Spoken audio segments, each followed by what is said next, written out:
Hello. I wanted to come on today and do a reading for you because I've been getting a lot of questions from clients and even from people that I know that come to me to ask for my advice or, my knowledge around the topic.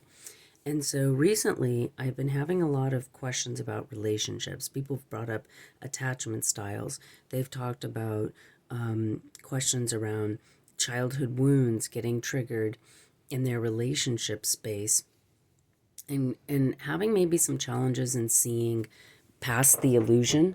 And so, what that means is like when we're children, we form our first bonds with our mother and our father, also siblings. And if you have extended family situations, some people are raised by their grandparents. Some people have like an older sister that acts as a mother, or an older brother that acts as a father, like a child that steps in when a parent is either suffering with mental health issues, addiction. They are having to carry the whole load, so they're working a lot. They're kind of absent in those ways.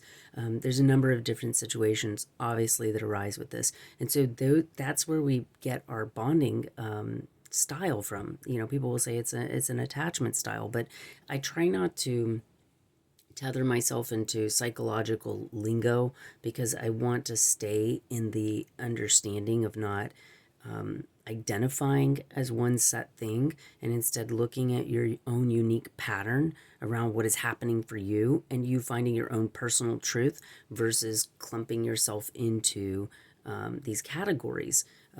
Everybody who has cancer is suffering with multiple different things, and there's different reasons why it's there. The same reason why, the same example being that there's a reason why a number of people have addiction issues, and those addiction issues can be to food, they could be to alcohol, but even people that are addicted to alcohol, there's different reasons why they're doing it, and there's different symptoms and things that arise with it. So to keep it within context, I want to take a look at what is going on here. And whoever's drawn to this message, this is a message for you. There's a reason why you found it, why it's coming to you at this time. So what I want to bring up is what is going on in your current space. And this is for the viewer, and we'll also ask questions about your person, the person you're trying to connect to or bond with, because you have to understand we all have wounds. Even people that they say, oh, well, their parents have been married for 50 years and they're so, they had such a great childhood.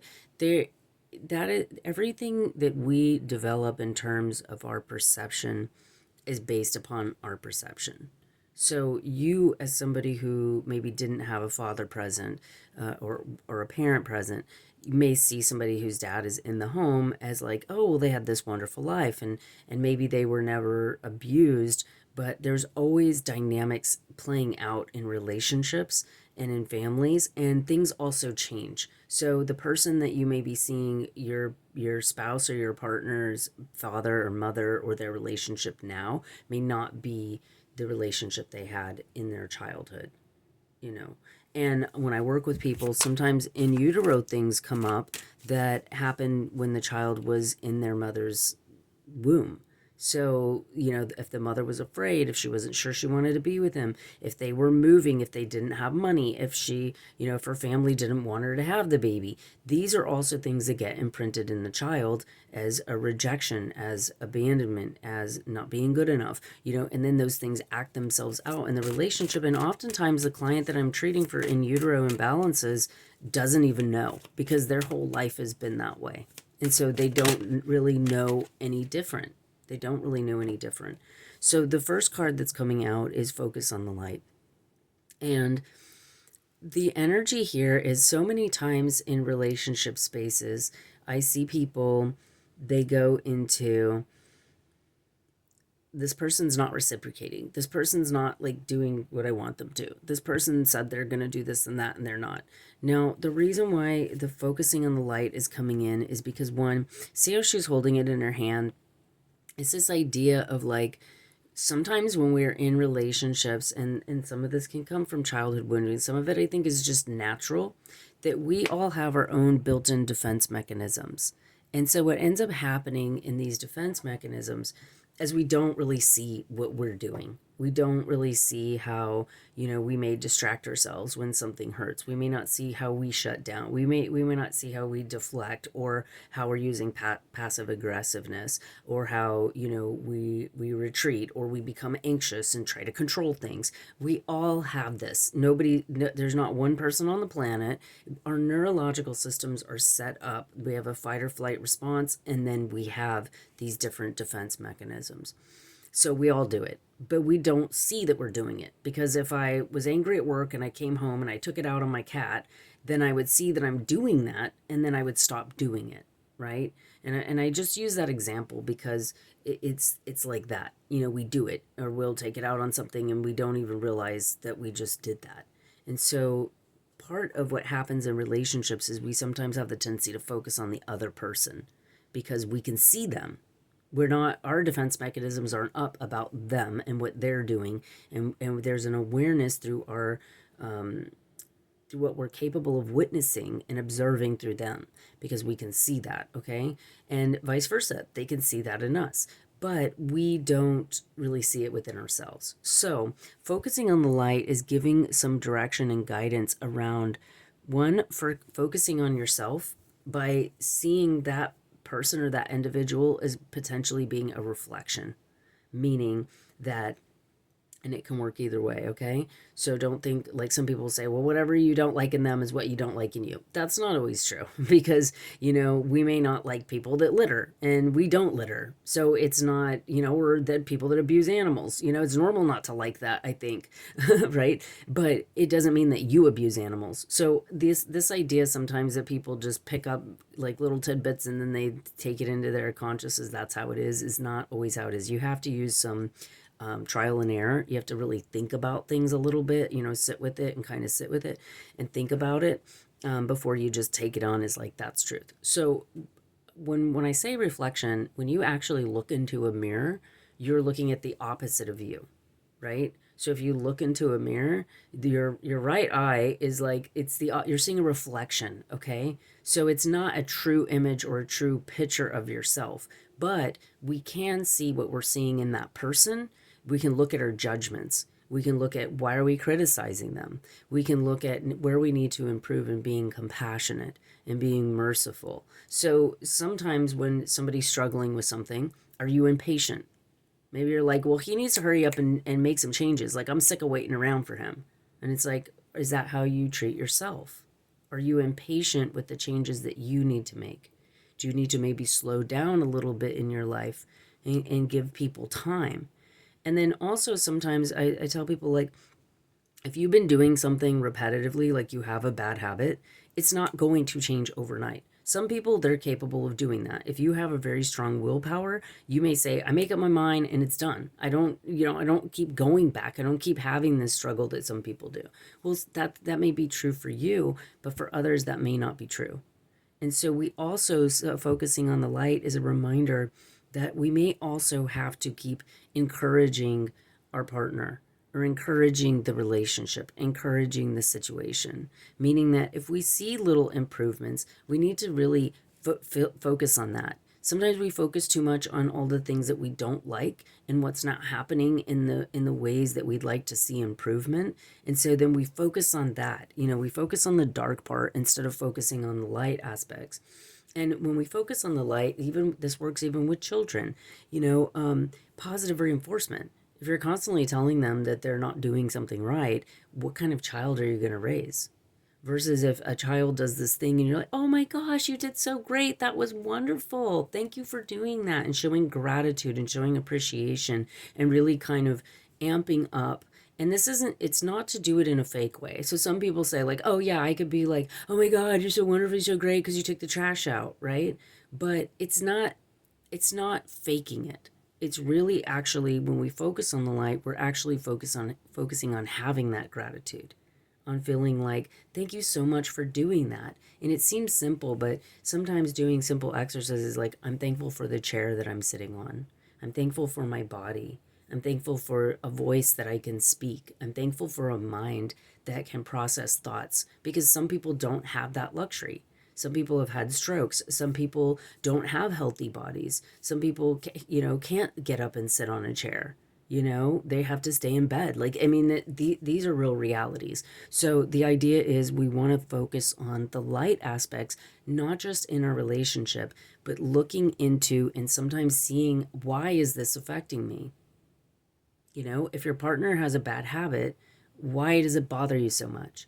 And then I also want to encourage you to look at, and this isn't just partner. This could be your mom. This could be your child. This could be a coworker. It doesn't matter. We're talking about relationships here, right? So with that being said, we want to look at one, why am I focused on this? Because there's a reason why we focus on things. There's so many times we're like looking at images, like let's say you're scrolling on your phone and you don't stop, you just keep going, right? Or we're not really reading a book, but if you're looking at images, you kind of just go quickly. But then sometimes there's something that catches your eye and you focus on it. So it's like, what are you focused on and why? Okay. This is a question you want to ask yourself. What am I focused on and why? And so if you're focused on something that's maybe they have an avoidant attachment style. Maybe they have the tendency to shut down. Okay? That's a tendency that they have. What do you think is making them shut down? And it could be because you're anxious, because you're not being patient with them. It could be like you could say, oh, I've been as patient as you can ever, I'll get out and da da da da da, and sometimes it's not that. It's why does their avoidance or why does their shutting down make you feel so uncomfortable? Now, some people say, well, because he's not communicating with me. He's not telling me what's going on. I think it's my fault. Well, did I do something wrong? What do I, and so then that's what we need to look at. Why do you feel like you did something wrong? Because they can't communicate their emotion, or they need to take space and maybe they're not very clear or transparent about why they need to do that. We sometimes think, with our boundaries, that because a person's in a relationship with us, that we can just, it's a free for all. And we don't always respect each other's boundaries, and we don't always respect each other's wounds. And so, somebody's wounded, but instead of treating it in a tender way, focusing on the light aspects, we can sometimes poke the wound. And maybe we're not intentionally doing that, but it's because our wound is being triggered. And you can't really, the way to help the other person is to focus on you. So somebody was telling me, he has an attachment avoidance style, and I'm anxious. And so when he pulls back, I become anxious, and I'm telling him to stop doing that, but he keeps doing it. And it's like, well, he keeps triggering you because he's triggered. And so you have two triggered people. He's going into his avoidance and that makes you anxious. But when he's also triggered when he does that. And you're like, stop doing that. You're making me triggered, right? And so then we have two people that actually care about each other and love each other. But then they're like two magnets that now, instead of attracting, they're repelling one another.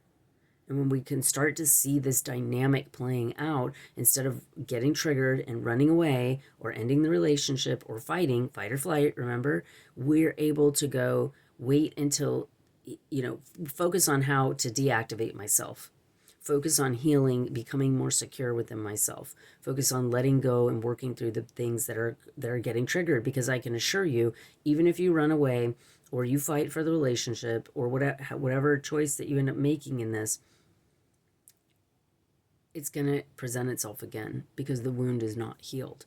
So each person that you're in a relationship with, the connection with, whether, again, that's your child, your mother, whoever, you have an opportunity to heal that. So whoever's triggering you, whoever's activating that wound, whoever's poking at it, intentionally or not, is giving you an opportunity to look at it and to heal it.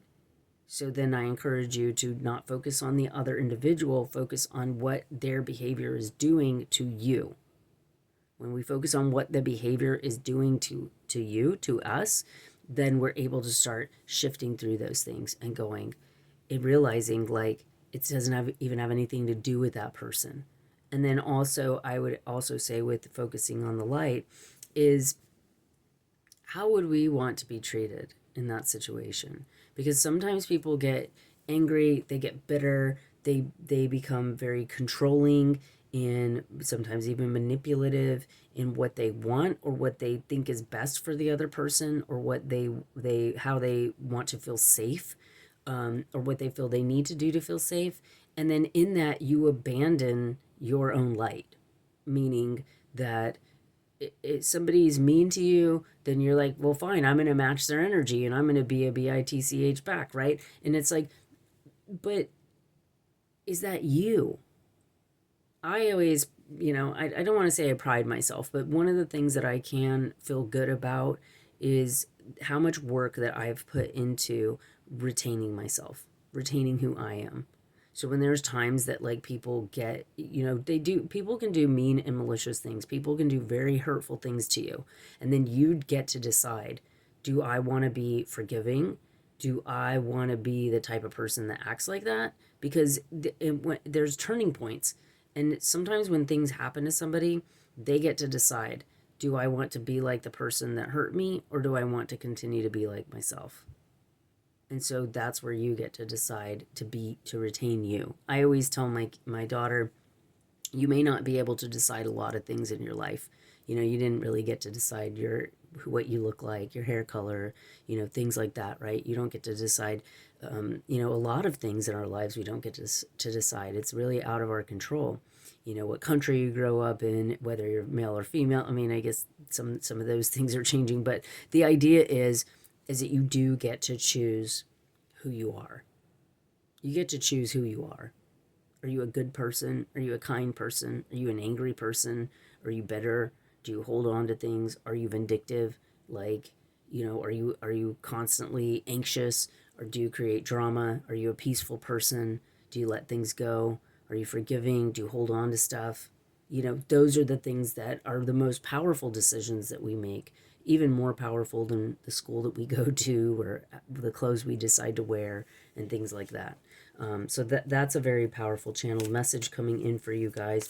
And then I just want to look at, I'm kind of curious, because that was a lot, and I feel like that was even enough maybe. But a lot of times people become very intrigued in what's happening with the other person. So I'm going to pull a card for you and pull a card for the other person. So we have Heaven Sent. I'm going to put this over here and say that this is your side. Okay, is that balanced here for the most part? Now, this is an idea of going into the mind, expanding the consciousness, and working with your connection to the divine. Now, Heaven Sent may be that you are Heaven Sent for this person, or the other way around. It may also be that you need to connect to the divine. Now, sometimes people will go into things and they'll tell me things like, well, if he doesn't reciprocate, then I'm done with this relationship. And I say, sometimes what we need to let go of are the ideas and the concepts around reciprocation. The ideas and concepts around, if you really love somebody, how can you quickly say, I'm just done? And then how can you also say that and not think that you're triggering abandonment or rejection in the person that's now trying to avoid you? Because one minute everything feels good, then at the same time, it's really easy for you to threaten leaving in the relationship. So you're like, I love you, I want to be with you, but you're not giving X, Y, and Z to me, and so therefore I'm done. It's like, put yourself in the other person's shoes and think how that may make somebody feel. It's not, you can't, so I wouldn't be able to commit to that, right? You have to consistently be the same person all the time. Meaning, you can't be like, oh, I'm so in love with you and I want to marry you and I want to make things work and da da da da da. And then the next minute, it's like, fine, if you don't do X, Y, and Z, if you can't return a phone call, then I'm done with this.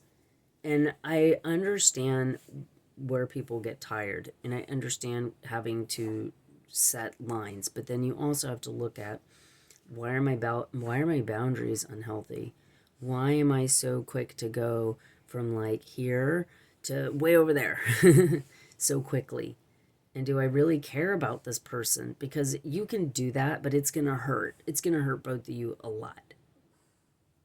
Where you have an opportunity to work through things internally in your mind, and also externally, right?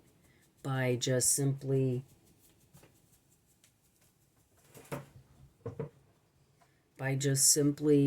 giving it some thought, going into meditation, giving yourself an opportunity to really connect with these things. Now, what's neat is like, look how the light is starting off in her hands. Like she's focused on it, she's looking at it, and then it's here. It's almost like she puts it into her third eye, into her intuition, and it encompasses also the crown. But now she's in a calm, peaceful state. She's focused internally, and this is where the shifts are going to take place. So when people ask me these things and they go into the relationship, and I had a client the other day tell me, like, I know, well, I told him, like, well, what do you want? Because then, like, that's how I'm going to base my decision. And I'm like, but you shouldn't base your decision off of what the other person wants or what they're willing to do or not do. You have to go internal and look at, how is this making me feel? And then make decisions based upon that. Meaning that if some of this person's behavior is hurtful to me, then yes, you need to protect yourself from that, because you need to feel safe in your relationship. You need to feel safe in your own body, in your own psyche, right? So you have to create protection around that.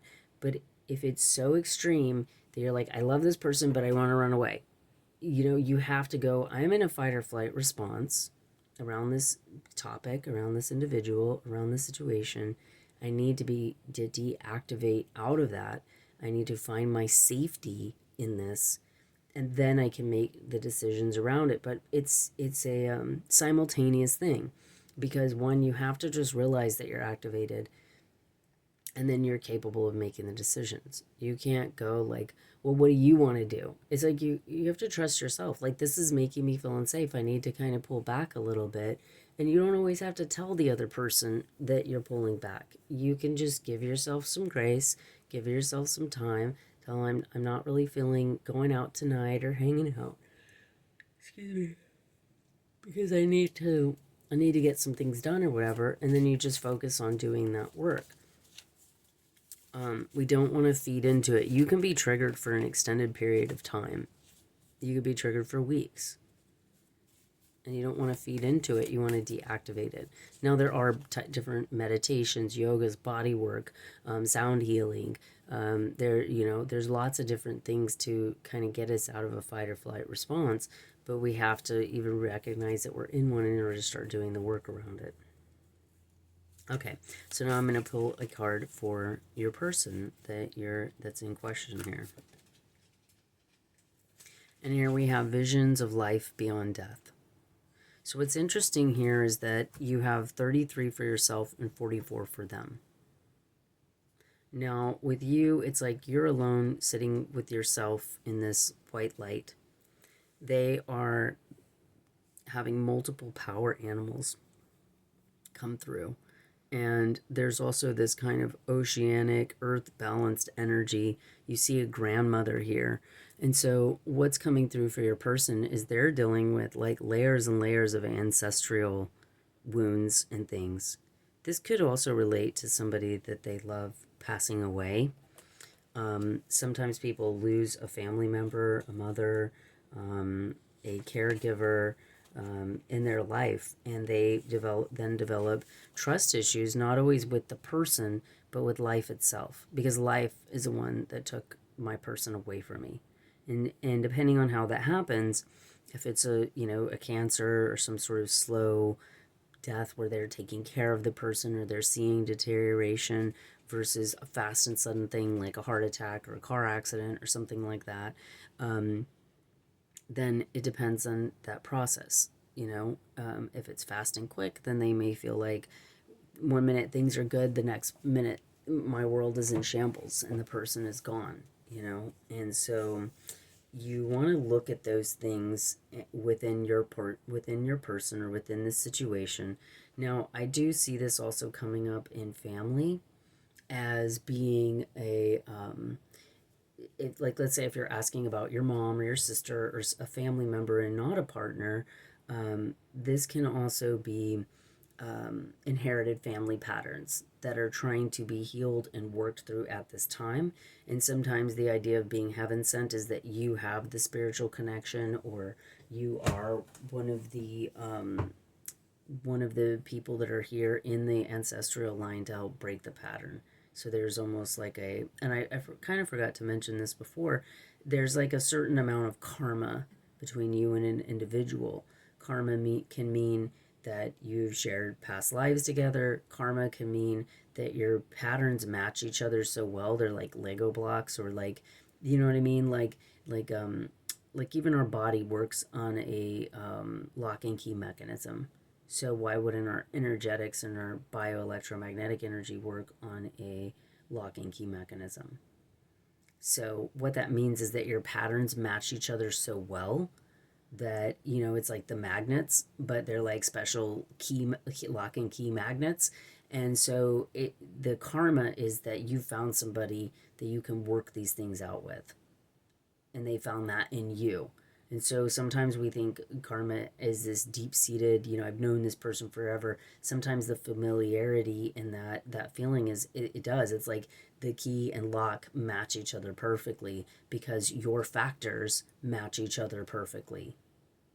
The simple things like, this person lost their mother. You are a mother. You had a child. You're the mother that person didn't have, or you take characteristics and traits of that person, and vice versa, the father energy, and so, or, you're just like my grandmother, and so you trigger me, or, it's like there's activation, there's magnetics around it, and that's what I would consider like the karma, is that it's like the beauty of the universe and all of its magnetics is drawing you two together, but it's also giving you a perfect opportunity to do that healing work. And I feel the same way about my clients. Like the clients that I have, sometimes our pictures are matching.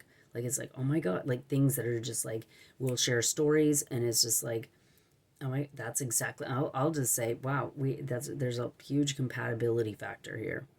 And sometimes they match, and sometimes they're opposites.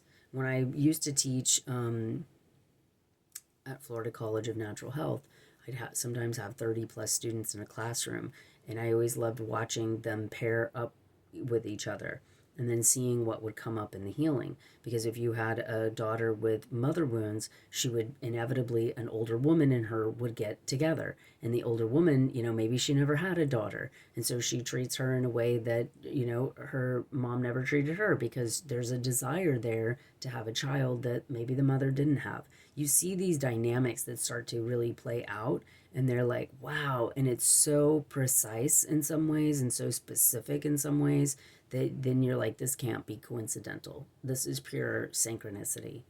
And it's amazing. So tune into that, get an awareness around that and what your partner is going through. Because I'm seeing the raven, which is like the messenger.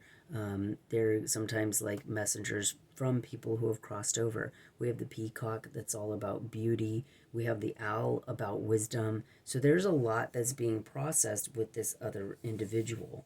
And there are parts of themselves that are shedding away. Like this is kind of like a death and rebirth card. It's like visions of life beyond death. So there is like a kind of a dying process that's taking place for your person. They are coming into some kind of awakening, and maybe you've already been in awakening. And sometimes when we are more aware of than the other person, and we can see their things, and maybe we are being patient and we are doing all the things, um, they have to kind of catch up.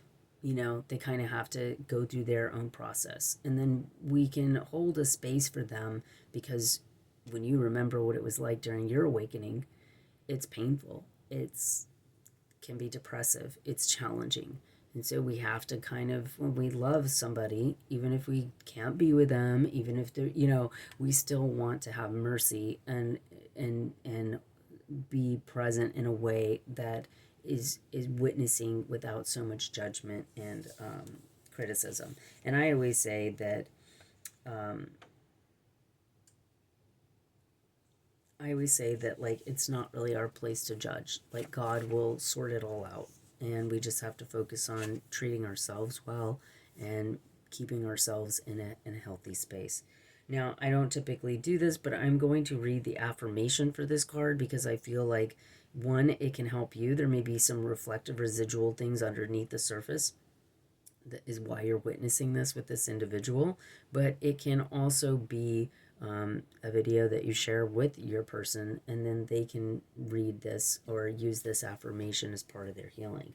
And it says, I now release any fear I have associated with seeing truth, with seeing beyond the veil of illusion, or with my inner vision opening up. From my heart, mind, and body, I release any wound I have received in relation to what I have witnessed at any time, especially where it is based in fear responses of others.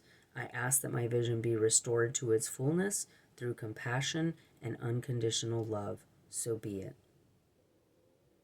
So, what that says to me too is that your person is going through a process, and maybe there is something, like I said, a parent that passed away, an absent parent, somebody that left. There's something here that you're creating a lot of fear in them. And even the words heaven sent coming in can also mean that they see you as heaven sent. They feel like maybe you're too good to be true. And so sometimes it's not that they don't like you or they don't respect you or whatever people kind of go into. Sometimes it's as simple as, this feels too good to be true. I'm going to screw it up. Or they're going to eventually see these things in me and they're not going to want me. So then we're talking about sabotage, rejection wound. They'll eventually leave me, abandonment. And so that's a lot of fear for someone to process. And when we can be compassionate with it, we can hold a space. And I think the big thing here too is not being attached to the outcome of it. Because a lot of times we get into relationships and we want the end result. I want to get married. I want to live happily ever after. I want to da da da da da. And we are not really just being in the moment with things and understanding that God is also guiding us where we need to go, when we need to go there. Some relationships are, they say some relationships are for a reason, some are for a season, and some are for a lifetime. So the idea is sometimes we're being guided through things for a period of time, and we need to trust the process and not try to control and force. And and it's a fine line. Life is a dance. You learn as you go. No, I'm just kidding. So life is like a dance. It's like you have to, there's this leading and then there's this following, and that's how it is in life.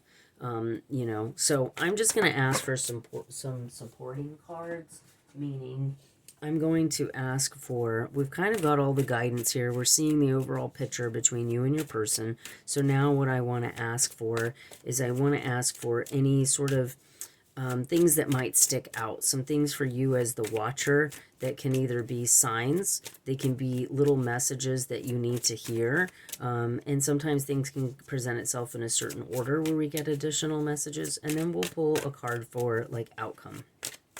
So I got cards flying everywhere, and so let's go ahead and take this one. So we have material harvest. We have patience. I knew that was going to come up. And then we'll pull one more over here. And then we have hope. And hope is kind of coming in a weird way, because there may be, the hope may be like, I'm not really feeling that. And that could be on your person's end because they're fearful, and that could be on your end because you're not being patient. Either way, we have the same energy of focusing on what is there, focusing on what you do have. See, same thing here. It's like there's this seed and it's flowering. There's a focus on this light. See how it keeps coming in? This person is focused on this healing process. You're focused on your healing process. There's this light energy in the hands for almost each one of these pictures. These are almost identical, but look how light this one is versus how dark this one is. Focusing on the light. Look at the focus on the internal. Look, all the eyes are closed except for this one. So you can see here, it's like focus on the abundance that's there. And even if it's not in the relationship, you can't focus on that in the relationship. Focus on what is abundant in your own life. Because there is a harvest energy coming in. This flower's blooming. There's a lot being shown here. Even this sunflower is in full bloom. We have a lot of light energy. This hope came in a little bit wobbly. but we can still have hope for things. Okay, so now I'm going to ask for an outcome card. We're just going to ask about an outcome here. We'll ask for the near future and then a little bit later on. So near future, please. So there is the shadow work. So what's going to come up, let me see, where should I put this? We'll put this here. There is a shadow work. See the reflective energy? This is what I was talking about reflecting off of one another. See, you have the light, you have the shadow we're looking at. And this is something that in relationships, we all have to do this within ourselves. It's not like this is your person and this is you. This is you. This is also your person. We all have our shadows. We all have our wounds. We all have our things we have to work through. And so sometimes it's like being patient and focusing on the light gives us the opportunity to work through those darker sides of ourselves, to work through our fears, to work through our inherited family patterns, to work through past relationship wounds and traumas that we all have. Some people are like, well, I don't have time for this. And it's like, that's the only reason why we're here, in my opinion. I don't think that we're necessarily here just to gain riches. I think we're here to do the work, and that's the real reason why we're here. And everything else is just the beauty of being human, the human experience where we get to taste, touch, smell, we get to connect, we get to have the things that you're not going to experience as a spirit in just pure consciousness without a physical form. The next card for outcome is movement, choices, and decisions. So it's kind of like as we heal the shadow, then we're able to kind of see and make decisions. But movement, choices, decisions, that's coming. And it's just a matter of what door you want to walk through. What door do you want to walk through with this person? I don't think there's a right or wrong. Sometimes people say, well, what if the relationship ends and, this and that, and I sabotage it? And I'm like, I personally don't think that you can sabotage something that's meant to be. I think that if it's meant to be, it'll come back to you. But I do think that we can hurt people by being mean, by saying hurtful things, and that's going to be a lot harder to repair, if at all. So if you're staying if you love somebody, then stay in that love. Tread lightly, act with kindness and compassion, and you're going to be able to avoid sabotage energy. Because sometimes we do grow apart. Sometimes we do need to separate, and then we're able to come back, at a later time. You don't want to stab it to death. You want to just kind of let things breathe and be patient and give it the time, be hopeful, that sort of thing. I'm going to pull from another deck and just ask about the decision energy here. I'll pull one more because I feel like, that may not be the answer exactly that may be satisfying for you, and there may be some sort of point of satisfaction. Now, I'll hold this up a little bit closer to the camera. I have to get better at doing that. You have cornucopia. And this is a card all about abundance. Like, look at the beauty, look at the light, look at all of this food coming in. You have almost like an angelic or a fairy presence here in the forest. You have the number 11. I understand sometimes that we grow impatient, but everything here is coming up really well once you get the understanding of what you have to focus on and where you have to let go. In situations, it's always going to be that. Where do I have control and or influence, and where do I need to let go of trying to control and influence things? It's it's that dance, or do I lead or do I follow? And it's always a constant simulation of that. Because sometimes as you're dancing, you're leading and following. You're taking that, if you step too soon, you're going to step on the other person's toes. If you pull back, then you're creating opposition. So it really is about being in the flow. Now, I am going to read this card of abundance here. It says, wishes fulfilled, an abundant harvest, great blessings are waiting for you, and you may even find all that you wished for. This cornucopia is gifts from the universe and can form in financial riches, job fulfillment, romantic love, and all of the above. When you receive the cornucopia upright, which you did, you know that you've done important work and it's about to pay off. The seeds you've planted in your energy, which we can see right here, right there with patience, is paying off. I mean, the harvest is significant. Get ready for a fast, steady, abundant harvest where value is being prepared for you now. Spirit is applauding you in your efforts. So this is what we got here, people. I hope this message has helped you. I just wanted to do something because I've had this come up for a number of people, so I'm going to share this video. This is kind of how the personal readings go. So if you're like, man, that was really cool, I would love to get, because I'm going to share this with a few people. So it's not exactly personalized. It's kind of more general, but you get the idea. And there's a lot of cool things that come up in these messages. Some people are like, I love peacock feathers. My mom always used to have peacock feathers. Or every time I'm out with my boyfriend behind his house, we're hearing owls all the time. There's sometimes like sunflowers are my favorite thing. I used to wear sunflower fragrance when I was, there's sometimes things in the cards, in the visuals of these cards that are made specifically for you. So take those messages as well. And, like I said, I hope that this video is assisting you in some way. If you feel like it could help somebody else, feel free to share it. That's what this is all about. So thank you so much for your time and energy. I really appreciate being able to share my gifts with you. And if there's any feedback, please let me know. I always love hearing either questions that you have and or comments, because sometimes the stories line up and it's really magnificent and people like to hear that, and the synchronicities are really neat, and I always enjoy that too. So thank you again. I hope you have a wonderful day and happy healing.